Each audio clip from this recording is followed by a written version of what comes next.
Hello students, welcome to my YouTube channel. আজকের Anton চেখভের সেই বিখ্যাত ছোট গল্প দ্য বেট, এই গল্পের আজকের তৃতীয় পর্ব অর্থাৎ থার্ড পার্ট। ইতিমধ্যে পার্ট 1, পার্ট 2 দুটো ভিডিও আমি পোস্ট করেছি।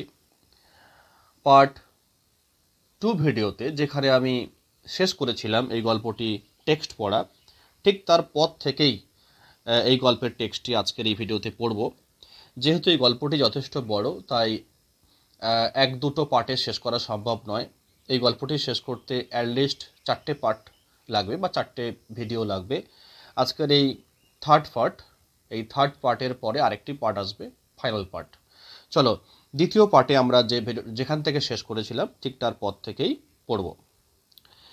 ইট was dark and cold in the garden. বাগানটা কেমন ছিল? অন্ধকারাচ্ছন্ন। ডার্ক মানে অন্ধকারাচ্ছন্ন, অ্যান্ড কোল্ড মানে হচ্ছে শীতল। রেন ওয়াজ ফলিং, বৃষ্টি পড়ছিল। A damp cutting wind was racing about the garden. A damp মানে স্যাঁতস্যাঁতে, কাটিং উইন্ড মানে হচ্ছে কনকনে ঠান্ডা বাতাস, এটা স্যাঁতস্যাঁতে কনকনে ঠান্ডা বাতাস। ওয়াচ রেসিং মানে এখানে বইছিল, রেসিং মানে ব্লোয়িং, বইছিল। অ্যাবাউট দ্য গার্ডেন, সারা বাগানে বাতাস, ঠান্ডা বাতাস বইছিল। হাউলিং, বাতাসটা এত জোরে বইছিল যে বাতাসের একটা শব্দ হচ্ছিল, গর্জন করছিল বাতাস। And giving the trees no rest, আর বাতাস বইছে, তার ফলে সেই বাতাস গাছগুলোকে বিশ্রাম নিতে দিচ্ছে না। Giving the trees no rest, গাছগুলোকে কোনো বিশ্রাম দিচ্ছে না। দ্য ব্যাংকার স্ট্রেন্ড হিজ আইজ, দেখো যেহেতু রাত 3টের সময় উঠে যাচ্ছে, তো একটা চোখে ঘুম ভাব, তাছাড়া এরকম একটা স্যাঁতস্যাঁতে ঠান্ডা পরিবেশ, সেখানে সে কোনো কিছু দেখতে পাচ্ছে না, অলরেডি বৃষ্টিও পড়ছে। তাই সেই ব্যাংকার স্ট্রেন্ড হিজ আইজ মানে তার চোখটিকে বড় বড় করে দেখতে লাগলো। স্ট্রেন্ড মানে হচ্ছে চোখটিকে প্রসারিত করে সে দেখতে লাগলো। But could see neither the earth nor the white statues, কিন্তু সে দেখতে পায়নি। চোখটা বড় বড় করা সত্ত্বেও সে দেখতে পায়নি। Could see neither the earth, earth মানে মাটি, এখানে এই বাগানের যে মাটি সেগুলো সে দেখতে পায়নি। নট দ্য হোয়াইট স্ট্যাচুস, সেই সাদা রঙের যে মূর্তিগুলো ছিল বাগানে সেই মূর্তিগুলোও দেখতে পায়নি। নট দ্য লজ, এমনকি যে ঘরগুলো ছিল বাগানের মধ্যে, ছোট ছোট যে ঘর, বা যে ঘরটায় সেই তরুণ আইনজীবীকে বন্দি করে রাখা হয়েছিল বা সেখানে তাকে রাখা হয়েছিল, সেই ঘরটাও সে দেখতে পায় না। নট দ্য ট্রিজ, এমনকি সেই বাগানের গাছগুলো দেখতে পায়নি। মানে এমন একটা অদ্ভুত অন্ধকার, ঘন অন্ধকার, বৃষ্টি পড়ছে, ঠান্ডা বাতাস বইছে, এমন একটি শীতল পরিবেশ যে সে কোনো কিছু দেখতে পায়নি। Going to the spot where the lodge stood, going to the spot, অনেক কষ্টে সে সেই স্পটে গেল। গোয়িং টু দ্য স্পট, এখানে স্পট বলতে যেখানে ঘরটি অবস্থিত। হোয়ার দ্য লজ স্টুড, যেখানে সেই ছোট্ট বাড়িটা অবস্থিত, এখানে স্টুড মানে সিচুয়েটেড, অবস্থিত। হি টুয়াইস কল দ্য ওয়াচম্যান, এবং সেই ঘরের কাছে গিয়ে সে দুবার কল্ড দ্য ওয়াচম্যান মানে যে পাহারাদার, তাকে সে দুবার ডাকলো। নো অ্যান্সার ফলোড, কিন্তু কোনো উত্তরই এলো না। মানে নো অ্যান্সার কেম, কোনো উত্তর এলো না। এভিডেন্টলি, তাহলে এটাই স্পষ্ট বা স্পষ্টত, এভিডেন্টলি মানে স্পষ্টত, দ্য ওয়াচম্যান সেই পাহারাদার হ্যাড সট মানে SWK সিক থেকে শট মানে খোঁজা, সেই পাহারাদার খুঁজে নিয়েছিল শেল্টার, আশ্রয়, ফ্রম দ্য ওয়েদার মানে এই ঠান্ডা ওয়েদার থেকে নিজেকে বাঁচানোর জন্য সে নিশ্চয়ই কোনো জায়গায় আশ্রয় খুঁজে নিয়েছিল। অ্যান্ড ওয়াচ নাও অ্যাসলিপ, আর এখন সে ঘুমোচ্ছিল। Somewhere either in the kitchen, বলছে সামহোয়ার মানে কোথাও, সেটা হতে পারে রান্নাঘরে, or in the greenhouse. দেখো এখানে গ্রিন হাউস মানে হচ্ছে যেটা আমরা জানি কাঁচের ঘর, কিন্তু এখানে গ্রিন হাউস বলতে a small house for the servants in the garden, এই বাগানে যারা কাজবাজ করে, চাকর বাকর, তাদের জন্য একটা ঘর আছে, সেই ঘরে সেই চাকর বাকররা থাকে। এখানে গ্রিন হাউস বলতে সেই চাকর বাকরদের থাকার ঘরকে বোঝানো হয়েছে।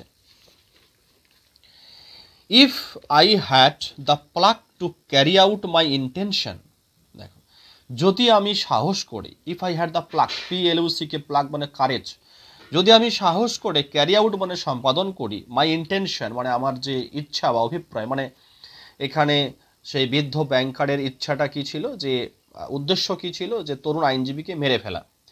যদি আমি আমার এই যে উদ্দেশ্য তরুণ আইনজীবীকে মেরে ফেলা, যদি আমি এটা সম্পূর্ণ করতে পারি সাহস করে, থট দ্য ওল্ডম্যান, সেই বৃদ্ধ মানুষটি ভাবল, তাহলে কি হবে না, suspicion would fall first upon the watchman, তাহলে সন্দেহটা কার ঘাড়ে গিয়ে পড়বে না, ওই পাহাড়দারের ঘাড়ে প্রথমে পড়বে।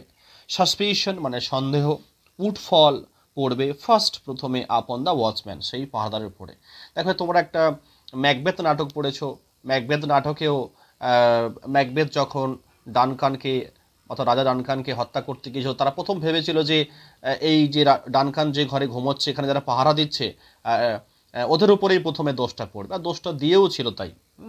একই রকমই এখানে একটু আমরা মিল খুঁজে পাচ্ছি, যে এখানে সেই বৃদ্ধ ব্যাংকার মনে করছে যদি আমি এই রাতের অন্ধকারে যদি আমি ইয়াং লয়ারকে মেরে দিতে পারি, তাহলে সন্দেহটা গিয়ে পড়বে কার উপরে, সেই যে ওয়াচম্যান পাহারাদার তার উপরে গিয়ে সন্দেহটা পড়বে। He felt in the darkness for the steps and the door. দেখো হি ফেল্ট ইন, দেখো ফেল্ট ইন কেন বলা হয়েছে, অনুভব করে করে, মানে সেই বাগানে এতটা অন্ধকার যে সে কিভাবে ঘরটি কোথায় আছে সে খুঁজে পাচ্ছিল না, তাই সে অনুভব করে করে সেই অন্ধকারের মধ্যে ফর দ্য স্টেপস, সেই ঘরের সেই যে সিঁড়ি, এখানে স্টেপস বলতে সিঁড়ি, ঘরের সেই সিঁড়িটা খুঁজে পেল, অ্যান্ড দ্য ডোর, আর সেই ঘরের দরজাটাও খুঁজে পেল, অর্থাৎ অন্ধকারে হাঁচা করে করে সেই পেল। And went into the entry of the lodge, lodge মানে সেই ঘরের এন্ট্রি মানে যে প্রবেশ পথ, সেই প্রবেশ পথের মধ্যে সে গেল, ওয়েন্ট মানে গেল, সেই প্রবেশ পথের মধ্যে গেল। দেন হি গ্রোপড, দেখো দেন হি গ্রোপড, এই গ্রোপ মানেও মানে হাতড়ানো, যেহেতু সম্পূর্ণ অন্ধকার, সেই হাতুড়ে হাতুড়ে সে অনুসন্ধান করলো, his way into a little passage, একটা ছোট্ট যে প্যাসেজ, ছোট্ট একটা জায়গা, সেখানে পর্যন্ত সে পৌঁছলো। তারপরে লাইটেড আ ম্যাচ, তারপরে কী করলো, একটা দেশলাই জ্বালালো, যেহেতু এত অন্ধকার যে সেখানে একটা সে ম্যাচ বা একটা দেশলাই জ্বালালো। দেয়ার ওয়াজ নট আ সোল দেয়ার, দেখো দেয়ার ওয়াজ নট আ সোল দেয়ার, এখানে সোল বলতে বলা হয়েছে যে সেখানে তো আর কোনো ব্যক্তি ছিল না, সেখানে আর কেউ ছিল না। There was not a soul there. There was a bedstead with no bedding on it, দেখো বেড স্ট্রিট মানে হচ্ছে খাট, যে খাটের উপরে শোয়া হয় বিছানা করে, সেখানে একটি খাট ছিল, with no bedding on it, সেই খাটের উপরে কোনো বিছানা ছিল না। And in the corner there was a dark cast iron stove, সেই ঘরের একদম কোণে ওয়াজ ছিল একটি কালো রঙের লোহার stove. The shields on the door, দরজার উপরে যে শিল, অর্থাৎ সিল করে দেওয়া হয়েছিল, দরজার যে তালাকে একেবারে সিল করে দেওয়া হয়েছিল, গালাফালা দিয়ে সিল করে দেওয়া হয়েছিল, যে দরজাটা দিয়ে leading to the prisoner's room, যে দরজাটা দিয়ে প্রবেশ করা যায় সেই প্রিজনার্সের রুমের দিকে, অর্থাৎ প্রিজনার বলতে এখানে সেই তরুণ আইনজীবী যে ঘরে বন্দি রয়েছে সেই ঘরের দিকে, সেই দরজার উপরে যে সিলগুলো ছিল সেই সিলগুলো ওয়ার ইনট্যাক্ট, এখানে ইনট্যাক্ট বলতে অক্ষত, মানে কোনো রকমভাবে সেটা কোনো নষ্ট হয়নি। When the match went out, যখন সেই দেশলাইটা ওয়েন্ট আউট মানে নিভে গেল, দ্য ওল্ড ম্যান, সেই বৃদ্ধ মানুষ, ট্রেমলিং উইথ ইমোশন, ট্রেমলিং মানে কাঁপছিল, উইথ ইমোশন মানে আবেগে, সেখানে আবেগে সে কিন্তু কাঁপতে লাগলো। পিপড, উকি মেরে দেখতে লাগলো, থ্রু দ্য লিটিল উইন্ডো, সেই ছোট্ট জানালা দিয়ে উকি মেরে দেখলো, এখানে পিপ মানে হচ্ছে উকি মারা। সে কি দেখতে পেল, a candle was burning dimly in the prisoner's room, সেই প্রিজনারের রুমে, সেই বন্দির রুমে একটি মোমবাতি এ ক্যান্ডেল ওয়াজ বার্নিং জ্বলছিল ডিমলি ধীরে ধীরে আস্তে আস্তে ঝাপসাভাবে জ্বলছিল। He was sitting at the table, এখানে হি বলতে সেই ইয়াং লয়ার তরুণ আইনজীবী, ওয়াজ সিটিং বসেছিল অ্যাট দ্য টেবিল, টেবিলের কাছে বসেছিল। নাথিং কুড বি সিন, কোনো কিছুই দেখা যায়নি, বাট কি দেখা যাচ্ছিল, বাট হিজ ব্যাক, সেই তরুণ আইনজীবীর পিঠ দেখা যাচ্ছিল। The hair on his head, তার মাথার চুল দেখা যাচ্ছিল। অ্যান্ড হিজ হ্যান্ডস, আর তার দুটো হাত দেখা যাচ্ছিল। তার এই পিঠ, মাথার চুল আর হাত ছাড়া নাথিং কুড বি সিন, আর কোনো কিছুই দেখা যায়নি। ওপেন বুকস মানে উন্মুক্ত বই, মানে খুলে রাখা বই। ওয়ার লাইং, পড়েছিল অন দ্য টেবিল, সেই টেবিলের উপরে খোলা বই পড়েছিল। On the two easy chairs, দুটো আরাম কেদারের উপরেও বই পড়েছিল। And on the carpet near the table, টেবিলের কাছে সেই কার্পেটের উপরেও বই পড়েছিল। প্রত্যেকটা বই কিন্তু খোলা, অর্থাৎ এদিক ওদিক বইগুলো খোলা অবস্থায় পড়েছিল। 5 minutes পাস্ট, এইভাবে 5 মিনিট অতিক্রান্ত হলো। And the prisoner did not once stir, আর সেই বন্দি ডিড নট ওয়ান্স স্টিয়ার, এখন স্টিয়ার মানে হচ্ছে নড়াচড়া করা, সেই বন্দিটি একবারও নড়াচড়া করল না। 15 years imprisonment had taught him to sit still, এই যে 15 বছর সে এক ঘরে বন্দি রয়েছে, হ্যাড টট হিম, তাকে শিখিয়ে দিয়েছিল টু সিট স্টিল, স্থিরভাবে বসতে। অর্থাৎ সে 15 বছর ধরে একই ঘরে বন্দি রয়েছে, একই জায়গায় সবসময় বসে থাকতো। এই যে একই ঘরে বন্দি থাকা, চুপচাপ বসে থাকা, এটাই তাকে একটা শিক্ষা দিয়েছে যে স্থিরভাবে বসতে। The banker tapped at the window, সেই বৃদ্ধ ব্যাংক ব্যবসায়ী সেই জানালায় টোকা দিল। উইথ হিজ ফিঙ্গার, তার আঙুল দিয়ে সেই জানালায় টোকা দিল। And the prisoner made no movement whatever in response, and the prisoner, আর সেই বন্দি, মেড নো মুভমেন্ট, কোনো রকম নড়াচড়া করলো না। মুভমেন্ট মানে নড়াচড়া। What ever in response, response বলতে যে কোনো তার যে প্রতিক্রিয়ায়, মানে একটা জানালায় একটা টোকা দেওয়া হয়েছে, শব্দ হয়েছে, এখানে তরুণ আইনজীবী সে কিন্তু কোনো রকম সাড়া শব্দ করলো না, অর্থাৎ সে হয়তো শুনতে পায়নি, এমন একটা ব্যাপার। Then the banker cautiously broke the seals of the door, দেখো দেন তারপরে দ্য ব্যাংকার সেই বৃদ্ধ ব্যাংক ব্যবসায়ী cautiously খুব সতর্কভাবে ব্রোক ভেঙে দিল the seals of the door, এখানে ও ডবল এফ অফ মানে হচ্ছে থেকে, সেই দরজার থেকে যে শিলগুলো লাগানো ছিল সেই শিলগুলো ভেঙে দিল। অ্যান্ড পুট দ্য কি ইন দ্য হোল, তারপরে কি করলো, কি হোল বলতে এখানে তালায় যেখানে চাবিটা প্রবেশ করানো হয়, মানে তালায় যেখানে চাবি প্রবেশ করিয়ে তালা খোলা হয় সেখানে, এটাই বলতে হলো পুট দ্য কি, এবং সেই চাবিটা ঢোকালো কোথায়, ইন দ্য কি হোল, সেই তালায়। দ্য রাস্টি লক, সেই মরচে পড়ে যাওয়া তালাটি গেভ এ গ্র্যাটিং সাউন্ড, দেখো এখানে গ্র্যাটিং মানে হচ্ছে একটা কর্কশ শব্দ করলো, যেহেতু অনেক দিন তো সেই তালাটা ব্যবহার করা হয়নি, সেখানে মরচে পড়ে গেছে, তাই যখন সেই তালাটা খোলা হলো একটা কর্কশ একটি শব্দ হলো। অ্যান্ড দ্য ডোর ক্রিকড, আর সেই ঘরের যে দরজাটি, ক্রিকড মানে হচ্ছে ক্যাচকুচ করে খুলে গেল, একটা ক্যাচকুচ শব্দ হলো, দরজাটা খুলে গেল। The banker expected to hear at once footsteps and a cry of astonishment, এবারে ব্যাংকার আশা করেছিল, কি আশা করেছিল, যে টু হিয়ার অ্যাট ওয়ান্স, সঙ্গে সঙ্গে সে শুনতে পাবে, কি শুনতে পাবে, ফুটস্টেপস, ফুটস্টেপ বলতে ভিতরে যে বসে আছে যে তরুণ আইনজীবী, সে হয়তো এই দরজা খোলা শুনতে পেয়ে সে হয়তো হাঁটাচলা করবে, এখানে ফুটস্টেপ বলতে পায়ের শব্দ শুনতে পাবে, অ্যান্ড আ ক্রাই অফ অ্যাস্টোনিশমেন্ট, এবং অ্যাস্টোনিশমেন্ট হচ্ছে কি অবাক, অবাক হয়ে একটা চিৎকার করে উঠবে। কে চিৎকার করে উঠবে? সেই young lawyer.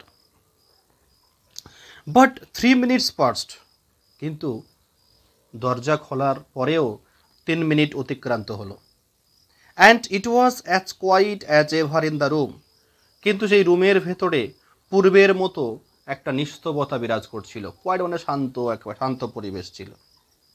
He made up his mind to go in, সে মেট আপ হিজ মাইন্ড, সে মনস্থির করলো টু গো ইন, ভিতরে যাওয়ার। অ্যাট দ্য টেবিলে a man unlike ordinary people, ordinary মানে কি সাধারণ মানুষজন, অর্ডিনারি পিপল মানে আমাদের মতো সাধারণ মানুষজনের থেকে আলাদা একজন মানুষ।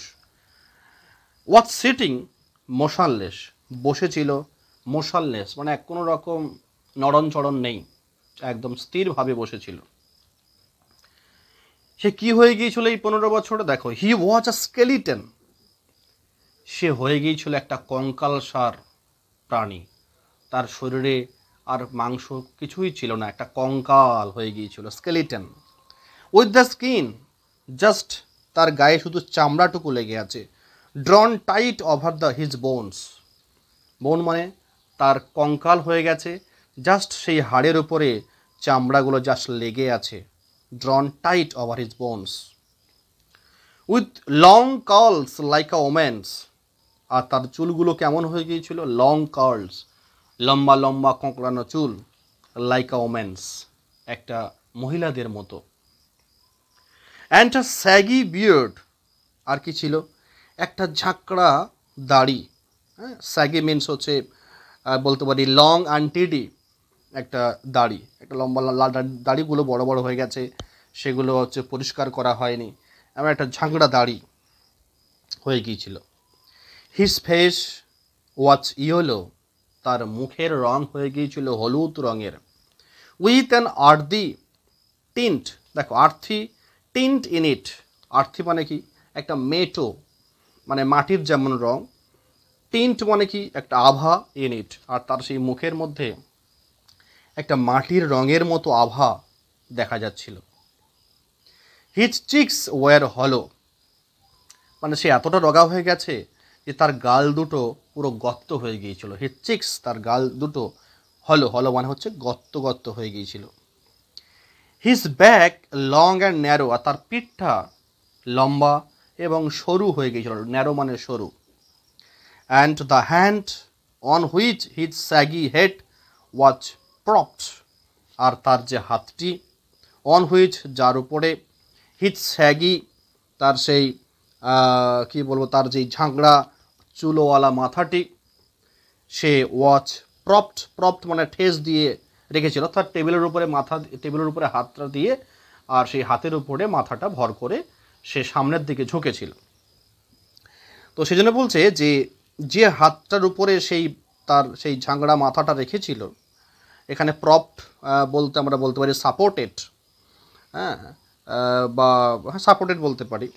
সেই হাতটি was so thin and delicate, এতটাই সরু ছিল, অ্যান্ড ডেলিকেট বলতে এতটাই দুর্বল বা অসার ছিল, দ্যাট যে ইট ওয়াজ ড্রেডফুল টু লুক অ্যাট, তার দিকে তাকাতেই ভয় লাগতো, এই হাতটার দিকে তাকাতেই ভয় লাগতো। লুক অ্যাট ইট, এই হাতটার দিকে তাকাতে ড্রেডফুল, ভয় লাগতো। His hair was already streaked with silver, তার যে মাথার চুলগুলো অলরেডি ইতিমধ্যে স্ট্রিকড উইথ সিলভার, দেখো স্ট্রিকড উইথ সিলভার মানে হচ্ছে সিলভার কালার্ড হেয়ার, তার মাথার চুলগুলো সাদা হয়ে গেছে, প্রায় সব সাদা হয়ে গেছে। And seeing his emaciated aged look face, seeing মানে কি দেখে, তার ইমাসিয়েটেড মানে হচ্ছে তার যে শীর্ণ, হ্যাঁ একেবারে জীর্ণ, এই এজেড লুকিং ফেস, একটা বয়স্কদের মতো দেখতে হয়ে যাওয়া মুখ। No one would have believed, কেউ বিশ্বাস করবে না, দ্যাট যে হি ওয়াজ অনলি 40, তার বয়স ছিল মাত্র 40। তার এই এটা জীর্ণ শীর্ণ, হ্যাঁ, হাড়ওয়ালা কঙ্কালসার শরীর দেখে কেউ তাকে বলবে না যে তার বয়স কিন্তু মাত্র 40। হি ওয়াজ অ্যাসলিপ, সে কিন্তু ওইভাবেই ঘুমোচ্ছিল। এখানে হি বলতেছে ইয়াং হচ্ছে লয়ার, সে ওই টেবিলের ওপরে হাতে মাথাটা দিয়ে সে কিন্তু ঘুমোচ্ছিল। In front of his bowed head, তার এই যে ঝুঁকে যাওয়া মাথাটার সামনে, দেয়ার লে, সেখানে পড়েছিল, অন দ্য টেবিল, টেবিলের উপরে পড়েছিল, এ সিট অফ পেপার, একটা কাগজ, অন হুইচ, যার উপরে, দেয়ার ওয়াজ সামথিং রিটেন, দেয়ার উপরে সামথিং রিটেন, কিছু একটা লেখা ছিল, ইন ফাইন হ্যান্ডরাইটিং, খুব সুন্দর হাতের লেখা। মানে একটা সুন্দর হাতের লেখায় সেই টেবিলের উপরে একটা কাগজ পড়েছিল, তার উপরে কিছু লেখা ছিল। পোর ক্রিয়েচার্স, বেচারা, এখানে পোর ক্রিয়েচার মনে হচ্ছে বেচারা। থট দ্য ব্যাংকার, সেই ব্যাংকার ভাবলো, বলছে বেচারা, হি ইজ অ্যাসলিপ, সে এখন ঘুমোচ্ছে, অ্যান্ড মোস্ট লাইকলি, খুব সম্ভবত, ড্রিমিং, ঘুমিয়ে ঘুমিয়ে স্বপ্ন দেখছে, অফ দ্য মিলিয়ন্স, হ্যাঁ, সেই মিলিয়ন্স রুবেল, 2 মিলিয়ন রুবেল, সেই টাকার কথা সে কিন্তু শুয়ে শুয়ে হয়তো স্বপ্ন দেখছে। As I have only to take this half death man, বলছে অ্যান্ড আই হ্যাভ অনলি, আর আমাকে কি করতে হবে, এই মৃত মানুষটিকে টেক বলতে এটাকে ধরতে হবে, throw him on the bed, বিছানায় ছড়িয়ে দিতে হবে, স্টিফেল হিম এ লিটিল, স্টিফেল মানে তার হচ্ছে শ্বাসরোধ করতে হবে, এ লিটিল একটুখানি, যেহেতু মরে গেছে, উইথ দ্য পিলো, বালিশ দিয়ে তাকে একটু সামান্য শ্বাসরোধ করে দিতে হবে, দিলেই ওই তরুণ আইনজীবীটা মারা যাবে। And the most conscientious expert, আর সব থেকে সচেতন এক্সপার্ট, যারা দক্ষ কোনো গোয়েন্দা, উড ফাইন্ড নো সাইন, কোনো চিহ্নই খুঁজে পাবে না, অফ এ ভায়োলেন্ট ডেথ, এই ভয়ঙ্কর মৃত্যুর কোনো চিহ্ন খুঁজে পাবে না। But let us first read what he had written here, কিন্তু একে মেরে ফেলার আগে একটু পড়ে নেওয়া যাক, what he has written here, এই চিঠিতে সে কি লিখেছে। আচ্ছা, এই পর্যন্ত থাক, আমরা নেক্সট পার্টে অর্থাৎ ফাইনাল পার্টে এখান থেকে পুরোটা শেষ পর্যন্ত আমরা পড়ে নেব।